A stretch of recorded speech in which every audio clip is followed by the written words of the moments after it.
मंच पर बैठा एक कथावाचक हजारों लोगों के बीच धर्म, संयम और वैराग्य का संदेश देता है। लोग उसे श्रद्धा से सुनते हैं, उसके चरण स्पर्श करते हैं और उसे आध्यात्मिक गुरु मानते हैं। लेकिन जब उसी कथावाचक पर एक युवती ने गंभीर आरोप लगाए हों तो मामला सिर्फ एक व्यक्ति का नहीं बल्कि विश्वास और कानून दोनों का बन जाता है। नमस्कार, मैं हूं प्रीति और आप देख रहे हैं विंध्या टाइम्स। रीवा संभाग के सीधी जिले के रहने वाले कथावाचक शिव मूरत उपाध्याय उर्फ सुदामा इन दिनों ऐसे ही एक मामले को लेकर चर्चा में हैं।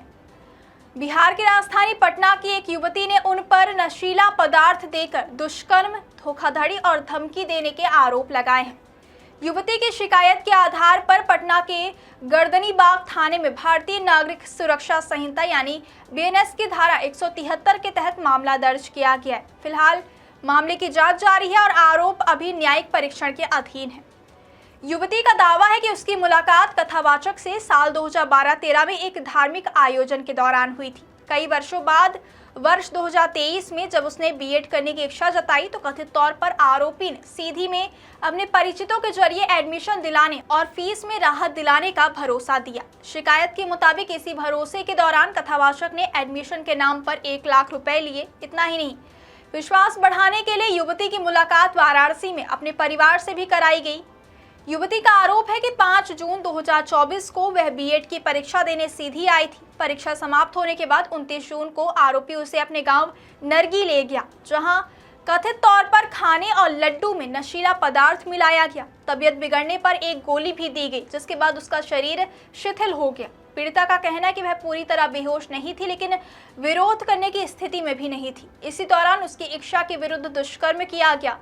शिकायत में यह भी आरोप है कि बाद में शादी का वादा कर लंबे समय तक अलग अलग स्थानों पर उसका शारीरिक शोषण किया गया। युवती के मुताबिक 23 अगस्त 2025 को आरोपी ने अचानक उससे संबंध समाप्त कर दिए। जब वह न्याय की उम्मीद लेकर उसके परिवार के पास पहुंची तो शादी से इनकार कर दिया गया।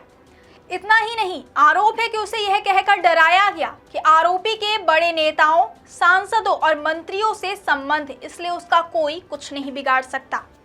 शिकायत में यह भी कहा गया कि आरोपी के परिचितों ने फोन पर गालियां दी और जान से मारने की धमकी भी दी। इसके बाद युवती ने 19 जुलाई 2026 को पटना के गर्दनीबाग थाने में शिकायत दर्ज कराई। एफआईआर में युवती ने कुछ कथित बातचीत का भी जिक्र किया है। उसके मुताबिक विरोध करने पर आरोपी ने कथित तौर पर कहा कि उसने कोई अपराध नहीं किया, बल्कि बिना विवाह उसे अपनी अर्धांगिनी माना। युवती का आरोप है कि आध्यात्मिक प्रेम और साधना जैसी बातें कहकर उसे मानसिक रूप से भ्रमित किया गया और शिकायत करने से रोकने की कोशिश की गई। युवती ने अपनी शिकायत में यह भी आरोप लगाया कि कथावाचक आलीशान जीवन शैली जीता था, लग्जरी गाड़ियों के काफिले के साथ चलता था और कथावाचन से बड़ी संपत्ति बनाई। साथ ही उसने कई नेताओं और अधिकारियों से करीबी होने का दावा कर उसे डराने की कोशिश भी की। हालांकि इन सभी आरोपों को शिव मूरत उपाध्याय ने पूरी तरह खारिज किया है। उनका कहना है कि यह उनकी सामाजिक और धार्मिक प्रतिष्ठा को नुकसान पहुंचाने की साजिश है। उन्होंने बीएड एडमिशन के नाम पर पैसे लेने, नशीला पदार्थ देने और दुष्कर्म के सभी आरोपों से इनकार कर दिया है। उन्होंने यह भी कहा कि जनप्रतिनिधियों और अधिकारियों के साथ उनकी जो तस्वीरें सामने आई हैं, वे केवल सार्वजनिक कार्यक्रमों की है और उसका इस मामले से कोई संबंध नहीं है। उनका कहना है कि उन्हें पुलिस जांच और न्यायपालिका पर पूरा भरोसा है और सच्चाई जांच के बाद ही सामने आ जाएगी।